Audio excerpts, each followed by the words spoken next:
Efek perang dagang berdampak terhadap kinerja perusahaan manufaktur panel surya di Cina. Seluruh perusahaan panel surya Cina kompak mencatatkan kerugian pada kuartal 1 2025. Anjloknya kinerja keuangan produsen panel surya itu imbas dari kebijakan tarif Amerika Serikat dan berlebihnya pasokan panel di pasar domestik. Setidaknya ada 5 perusahaan panel surya terbesar di Tiongkok yang telah melaporkan kinerja keuangannya, dan semua mencatatkan rugi. Mereka adalah Jie Solar Technology Co., Jinko Solar Co., Longi Green Energy Technology Co., Tongwei Co., dan Trina Solar Co. Mengutip Bloomberg, total kerugian 5 pabrikan panel surya itu mencapai lebih dari 8 miliar yuan atau sekitar 18,28 triliun rupiah. Sebagai perbandingan, pada 2024, akumulasi kerugian mereka masih di bawah 2 miliar yuan, dengan 2 perusahaan saat itu masih mencetak laba. Berlebihnya pasokan panel di pasar domestik lantaran kesulitan menembus pasar AS akibat perang tarif. Kondisi itu menyebabkan harga di seluruh segmen rantai pasok industri solar anjlok ke level terendah sepanjang kuartal pertama. Alhasil, terjadi tekanan margin di setiap segmen rantai pasok industri panel surya. Kondisi ini sekaligus menunjukkan bahwa langkah pengendalian produksi yang disepakati puluhan produsen tahun lalu belum efektif.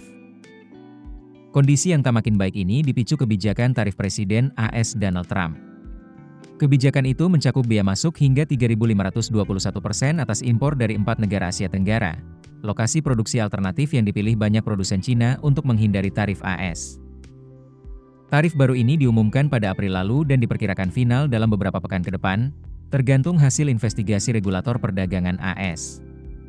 Jika disahkan, industri solar Cina bisa menghadapi gelombang relokasi produksi yang mahal. CSI Solar Co., anak usaha Canadian Solar Inc., yang terdaftar di Nasdaq, menyatakan sedang bersiap melakukan relokasi produksi ke kawasan dengan tarif lebih rendah.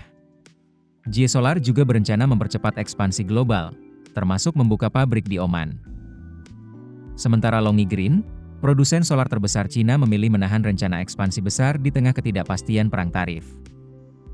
Perusahaan ini juga punya pabrik di Ohio, AS, yang dibangun untuk memanfaatkan insentif era pemerintahan Biden.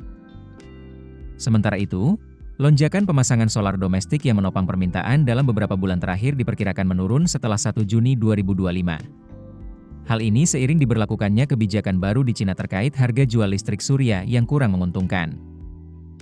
Analis Daiwa Capital Markets memperkirakan, profitabilitas perusahaan solar bisa membaik secara kuartalan pada kuartal 2 2025.